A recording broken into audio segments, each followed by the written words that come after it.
আসসালামু আলাইকুম রহমতুল্লাহি বরকাতুহু। আজকে আমরা আকীদার একটা গুরুত্বপূর্ণ বিষয় নিয়ে আলোচনা করব, সেটা হচ্ছে আল্লাহ সুবহানাহু ওয়া তাআলার আসা যাওয়া। আমরা ইদানিং লক্ষ্য করছি বেশ কিছু নব্যজাহামি আল্লাহ সুবহানাহু ওয়া তাআলার আসা যাওয়া সংক্রান্ত সিফাতগুলোকে অস্বীকার করার জন্য নানানভাবে প্রপাগান্ডা চালাচ্ছে। কখনো সাহাবায়ে কেরামগণের নামে অপবাদ দিচ্ছে যে সাহাবায়ে কেরামগণ নাকি আল্লাহ সুবহানাহু ওয়া তাআলার আসা যাওয়া সংক্রান্ত সিফাতে তাবিল করেছেন। আবার কখনো আহলুস সুন্নাহ ওয়াল জামাতের বড় বড় ইমামগণের নামে নানান রকমের ছলচাতুরি অপব্যাখ্যার আশ্রয় নিচ্ছে, যেখানে তারা দাবি করছে যে বড় বড় ইমামগণও নাকি আল্লাহ সুবহানাহু ওয়া তাআলার আসা যাওয়া সংক্রান্ত সিফাতে তাবিল করেছেন। সম্প্রতি এমনই একটা ভিডিও আমাদের নজরে এসেছে, যেখানে দেওবন্দি এক মুফতি দাবি করেছে যে ইমাম আহমদ ইবনে হাম্বল রাহিমাহুল্লাহ আল্লাহ সুবহানাহু ওয়া তাআলার আসা যাওয়া সংক্রান্ত সিফাতে তাবিল করেছেন। তো ইমাম আহমদ ইবনে হাম্বল রাহিমাহুল্লাহ আদৌ আল্লাহ সুবহানাহু ওয়া তাআলার আসা যাওয়া সংক্রান্ত সিফাতে তাবিল করতেন কিনা, কিংবা তিনি এই বিষয়কে আকীদা রাখতেন, আমরা সেটা দলিল ভিত্তিক সামনে আলোচনা করব ইনশাআল্লাহ। তার আগে একটা বিষয় ক্লিয়ার হওয়া দরকার, সেটা হচ্ছে আল্লাহ সুবহানাহু ওয়া তাআলার আসা যাওয়া সংক্রান্ত বিষয়ে আহলুস সুন্নাহ ওয়াল জামাতের প্রকৃত আকীদা কী। বস্তুত আহলুস সুন্নাহ ওয়াল জামাতের সুস্পষ্ট, সুপ্রতিষ্ঠিত, সুপ্রমাণিত আকীদা হচ্ছে আল্লাহ সুবহানাহু ওয়া তাআলার আসা যাওয়া সাব্যস্ত। দলিল আল্লাহ নিজেই কোরআনে বলেছেন, সূরা ফাজরের 22 নম্বর আয়াত, ওয়াজা রব্বুকা ওয়াল মালাকু সফফান সফফা, সেদিন আপনার রব তথা আল্লাহ সুবহানাহু ওয়া তাআলা আসবেন এবং ফেরেশতারা কাতারে কাতারে আসবেন। এই যে আমি আসবেন অনুবাদ করলাম, এটা আমার কোনো নিজস্ব অনুবাদ নয়। আমি আমার আগের ভিডিওতে বলেছিলাম, দেওবন্দীদের যত অনুবাদ গ্রন্থ আছে, যত তাফাসির আছে, আপনারা খুলে দেখতে পারেন। একদম হাত বাড়ালেই পেয়ে যাবেন এমন একটা কিতাব আমি আপনাদেরকে সাজেস্ট করছি, তাফসিরে মারিফুল কোরআন, যেটা দেওবন্দীদের একজন অন্যতম আকাবির মুফতি শহীদ সাহেব লিখেছেন। সেখানে ওয়াজা রব্বুকা ওয়াল মালাকু সফফান সফফা এই আয়াতের ব্যাখ্যায় মুফতি শফি সাহেব, যিনি জাস্টিস তকি ওসমানের পিতা, তিনি কি লিখেছেন আপনারা খুলে দেখে নিতে পারেন। তিনি স্পষ্ট লিখেছেন যে কিয়ামতের দিন আল্লাহ সুবহানাহু ওয়া তাআলা আগমন করবেন। আগমন, ইয়েস। তো আল্লাহ সুবহানাহু ওয়া তাআলার আগমনটা কীরকম সেটা আল্লাহই ভালো জানেন, সেটা আমরা জানি না।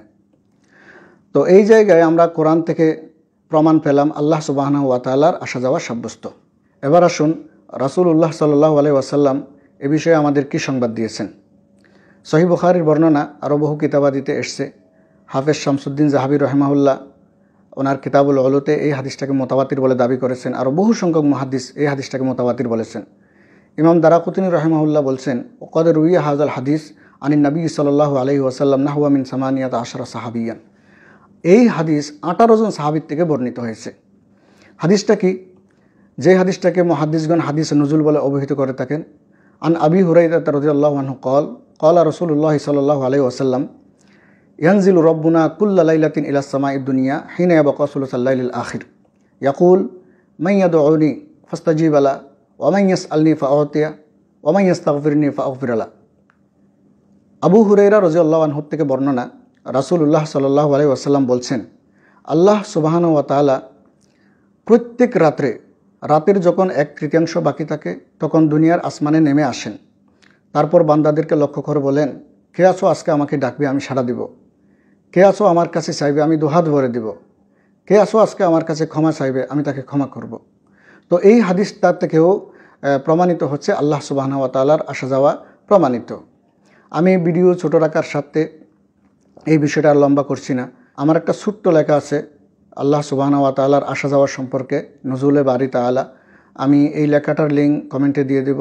সেখানে আমি দেখিয়েছি আল্লাহ সুবহানাহু ওয়া তাআলার আসা যাওয়ার উপরে উলামায়ে আহলুস সুন্নাত ওয়াল জামাতের ইজমা প্রতিষ্ঠিত। তো কাজেই আমরা বলতে পারি কোরআনের আয়াত দ্বারা, হাদিস রসুল সাল্লাল্লাহু আলাইহি ওয়াসাল্লাম দ্বারা এবং ইজমায়ে উম্মার মাধ্যমে একতাই প্রতীয়মান হয় যে আল্লাহ সুবহানাহু ওয়া তাআলার আসা যাওয়া সুসাব্যস্ত। এবার আসুন ইমাম আহমদ ইবনে হাম্বল রাহিমাহুল্লাহ আল্লাহ সুবহানাহু ওয়া তাআলার আসা যাওয়া সংক্রান্ত সিফাতে তাবিল করতেন কিনা, কিংবা উনি নিজে কি আকীদা রাখতেন, এই বিষয়ে আমরা আলোচনা করব। তো রেজাউল করিম আবরার আল বিদায়া ওয়ান নিহায়া থেকে একটা বর্ণনা উল্লেখ করে দাবি করেছে যে ইমাম আহমদ ইবনে হাম্বল রাহিমাহুল্লাহ আল্লাহ সুবহানাহু ওয়া তাআলার আসা যাওয়া সংক্রান্ত সিফাতে তাবিল করেছেন। ওই বর্ণনা সম্পর্কে কিছু কথা আছে। প্রথমত, বর্ণনার সনদ নিয়ে আমার কোনো আপত্তি নেই। ইমাম বাইহাকি রহিমাহুল্লাহ বলছেন ওয়াহাজাল ইসনাদ লা গুবার আলাই, কিন্তু আমাদের ভুলে গেলে চলবে না, একটা বর্ণনা সনদের এতেবারে সহি হওয়া সত্ত্বেও আরও নানান কারণে বর্ণনা মালুল হতে পারে, বর্ণনা সাজ হতে পারে, আরও নানান কারণে ত্রুটি থাকতে পারে। তো কাজেই বর্ণনা ফেলেই যে চোখ বন্ধ করে মেনে নিতে হবে, আসলে এমনটা নয়। তো ওই বর্ণনাটা মূলত দুটো কারণে কাবেলে কবুল নয়, গ্রহণযোগ্য নয়। নাম্বার 1 কারণ, শেখুল ইসলাম ইমাম ইবনে তাইমিয়া রহিমাহুল্লাহ ওনার মাজমুল ফাতওয়াতে উল্লেখ করেছেন বিষয়টা। সেটা হচ্ছে ওই বর্ণনায় যা কিছু বলা হয়েছে সেটা ছিল মূলত ইমাম আহমদ ইবনে হাম্বল রহিমাহুল্লাহর জাহমিয়াদের বিরুদ্ধে একটা মোনাজারা, এবং ওই মোনাজারায় তিনি এলজামি তৌরে এই কথাটা উপস্থাপন করেছিলেন। এ কথা শেখুল ইসলাম ইবনে তাইমিয়া রহিমাহুল্লাহ এবং আরও অন্যান্য ইমামগণ উল্লেখ করেছেন। দ্বিতীয় নম্বর পয়েন্ট, যেই কারণে এই বর্ণনাটা কাবেলে কবুল নয়, সেটা হচ্ছে যিনি ইমাম আহমদ ইবনে হাম্বল রহিমাহুল্লাহ থেকে এই বর্ণনাটা করেছেন তিনি হচ্ছেন হাম্বল বিন ইসহাক। তিনি ইমাম আহমদ ইবনে হাম্বল রহিমাহুল্লাহরই একজন ছাত্র। তো ওনার তৌসিক প্রমাণিত, কিন্তু ওনার একটা দোষ ছিল, সেটা হচ্ছে উনি প্রচুর পরিমাণে তাফাররুদ করতেন। তো মুহাদ্দিসগণ এই বর্ণনাটাকে এটা হাম্বল বিন ইসহাকের একটা তাফাররুদাত বলেই অবহিত করেছেন। আমি নিজের পক্ষ থেকে বললে সেটা অবশ্যই জুলুম হবে। আসুন, হাম্বলি মাজহাবের যারা প্রতিনিধিত্ব করেছেন প্রথম সারিতে, এই রকম একজন হাম্বলি মাজহাবের প্রতিনিধি হচ্ছেন হাফেজ ইবনে রজব হাম্বলি রহিমাহুল্লাহ। ইবনে রজব হাম্বলি রহিমাহুল্লাহ ওনার ফথুল বারিতে এ বিষয়ে আলোচনা করেছেন, ওনার তাফসিরে এ বিষয়ে আলোচনা করেছেন। তো হাম্বল বিন ইসহাকের যেই বর্ণনাটা আল বিদায়া ওয়ান নেহায়া থেকে মুফতি সাহেব দেখিয়েছে, এই সংক্রান্ত বিষয়ে ইমাম ইবনে রজব হাম্বলি রহিমাহুল্লাহর বক্তব্যটা আমি উল্লেখ করছি।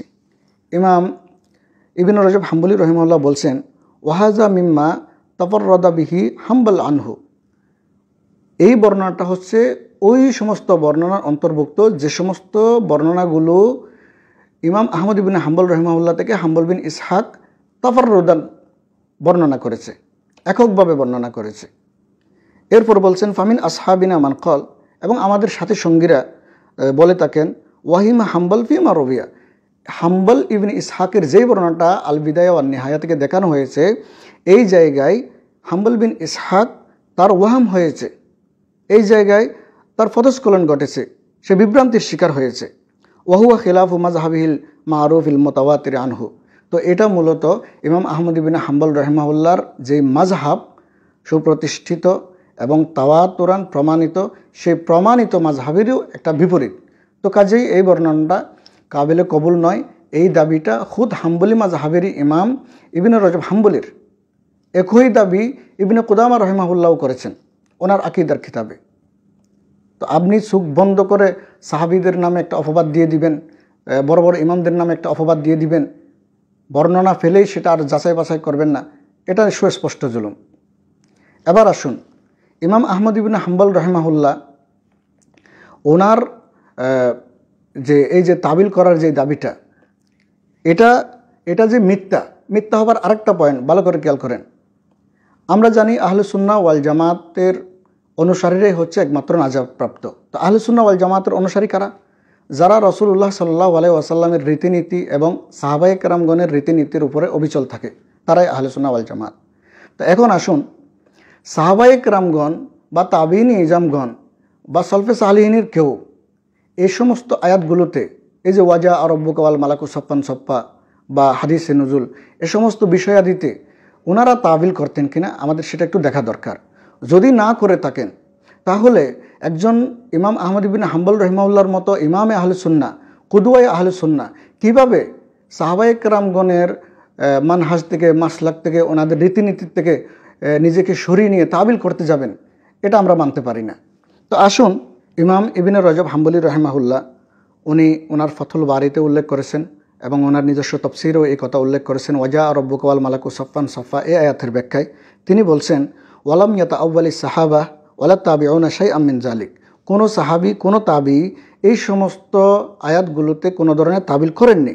ওয়ালা আখরিজুহু আম মাদলুলিহি, এবং এই সমস্ত দলিলগুলোর থেকে তারা কোনো ইজতিহাদও করতে যাননি। বল রুবি আনহুম, বরং যেভাবে এসছে সেভাবেই বর্ণনা করেছেন।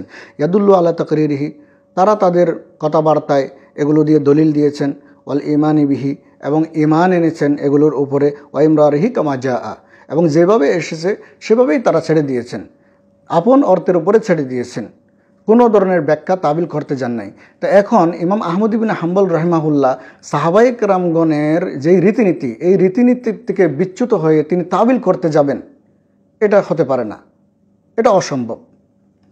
দ্বিতীয় নম্বর পয়েন্ট গেল। এখন 3 নম্বর পয়েন্ট, যেই কারণে ইমাম আহমদ ইবনে হাম্বল রাহিমাহুল্লাহর ব্যাপারে যেই তাবিলের যে নিসবত, এটা বাস্তব নয়। সেটা হচ্ছে ইমাম আহমদ ইবনে হাম্বল রাহিমাহুল্লাহর আকিদাই ছিল হচ্ছে আল্লাহ সুবহানাহু ওয়া তাআলার আসা যাওয়া সাব্যস্ত হওয়ার উপরে, এবং বর্ণনা করেছে সেই হাম্বল বিন ইসহাক, যার বর্ণনা থেকে মুফতি সাহেব দলিল দিয়েছে, হাম্বল বিন ইসহাক। সেই হাম্বল বিন ইসহাকই উল্টো বর্ণনা করছেন যে ইমাম আহমদ ইবনে হাম্বল রাহিমাহুল্লাহ আল্লাহ সুবহানাহু ওয়া তাআলার আসা যাওয়ায় বিশ্বাসী ছিলেন। হাম্বলি মাযহাবের একটা মতাবার একটা কিতাব আল জামে লিউলুমিল ইমাম আহমদ, আমি সেখান থেকে পড়ে শোনাচ্ছি। ক্বালা হাম্বল, অর্থাৎ হাম্বল বিন ইসহাক রাহিমাহুল্লাহ বলছেন, সাআলতু আবা আব্দুল্লাহ আহমদ ইবনে হাম্বল আনিল আহাদিস আল্লাতি তুরওয়া আনিন নবী সাল্লাল্লাহু আলাইহি ওয়াসাল্লাম ইন্নাল্লাহা ইয়ানজিলু ইলাস সামাইদ দুনিয়া, আল্লাহ সুবহানাহু ওয়া তাআলা দুনিয়ার আসমানে আসেন, এ সংক্রান্ত রাসূলুল্লাহ সাল্লাল্লাহু আলাইহি ওয়াসাল্লাম থেকে যে সমস্ত আহাদিস বর্ণিত হয়েছে সেগুলো সম্পর্কে আপনার মতামতকে আমি জিজ্ঞেস করেছিলাম। ফাকাল আবু আব্দুল্লাহ, এরপরে ইমাম আহমদ ইবনে হাম্বল রাহিমাহুল্লাহ বলছেন, নুমিনু বিহা, ভালো করে বুঝেন, নুমিনু বিহা, আমরা এগুলোর উপরে ঈমান আনি, ওয়া নুসাদ্দিকু বিহা, আমরা এগুলোকে তসদিক করি, ওয়ালা নারুদ্দু শাইআম মিনহা, আমরা এ সমস্ত বর্ণনার কোনোটাকেই প্রত্যাখ্যান করি না, ইযা কানাত আসানিদুন সাহা, যখন সহি সনদে প্রমাণিত হবে, ওয়ালা নারুদ্দু আলা রাসূলিল্লাহি সাল্লাল্লাহু আলাইহি ওয়াসাল্লাম কওলা, এবং রাসূলুল্লাহ সাল্লাল্লাহু আলাইহি ওয়াসাল্লামের কোনো কথাকেই আমরা প্রত্যাখ্যান করি না, ওয়ানা আলামু, বরং আমরা একথাই বিশ্বাস করি, একথাই জানি যে আন্নামা জা আবিহির রসুল হক, রাসূলুল্লাহ সাল্লাল্লাহু আলাইহি ওয়াসাল্লাম থেকে যা কিছুই এসছে সব কিছুই হচ্ছে সত্য। এরপরে হাম্বল বিন ইসহাক, যিনি ইমাম আহমদ ইবনে হাম্বল রাহিমাহুল্লাহর ছাত্র, এবং যার বর্ণনা দিয়ে ইমাম আহমদ ইবনে হাম্বল রাহিমাহুল্লাহর দিকে তাবিলের নিসবত করা হচ্ছে, সে হাম্বল বিন ইসহাক আরও খোলাসা করে জিজ্ঞেস করছেন ইমাম আহমদ ইবনে হাম্বল রাহিমাহুল্লাহকে। তিনি বলছেন যে হাত্তা কুলতুলি আবি আব্দুল্লাহ, আমি এমনকি এটাও জিজ্ঞেস করেছি ইমাম আহমদ ইবনে হাম্বল রাহিমাহুল্লাহকে, ইয়ানজিলুল্লাহু ইলাস সামাইদ দুনিয়া ক্বালা কুলতু নুজুলুহু বিইলমিহি আম বিমাযা, এই যে আল্লাহ সুবহানাহু ওয়া তাআলা দুনিয়ার আসমানে আসেন, তো এই যে আল্লাহ সুবহানাহু ওয়া তাআলার নজুল, সেটা কি আল্লাহর ইলম অবতরিত হয় নাকি অন্য কিছু? তো এক্ষেত্রে ইমাম আহমদ ইবনে হাম্বল রাহিমাহুল্লাহ জবাবে বলছেন, ফাকাল আলী উসকুত আন হাজা, তুমি চুপ হয়ে যাও, মা লাকা ওয়ালি হাজা, তোমার কি হয়েছে, আমজিল হাদিস আলামার রবিয়া, হাদিস যেভাবে এসছে, যেভাবে বর্ণিত হয়েছে সেভাবেই ছেড়ে দাও, বিলা কাইফ, এখানে কোনো ধরনের ধরন দিতে যেও না, এটা কীরকম সেটা জানতে যেও না। এটাই ছিল ইমাম আহমদ ইবনে হাম্বল রাহিমাহুল্লাহর সুস্পষ্ট আকিদা। তাহলে ইমাম আহমদ ইবনে হাম্বল রাহিমাহুল্লাহ তিনি আল্লাহ সুবহানাহু ওয়া তাআলার আসা যাওয়া সংক্রান্ত সিফাতে তাবিল করবেন, একথা কীভাবে বাস্তব হতে পারে, যেখানে সাহাবায়ে কেরামগণ করেননি? তো সাহাবায়ে কেরামগণের রীতিনীতি থেকে বিচ্যুত হয়ে তিনি একজন ইমামে আহলে সুন্নাহ কীভাবে হবেন?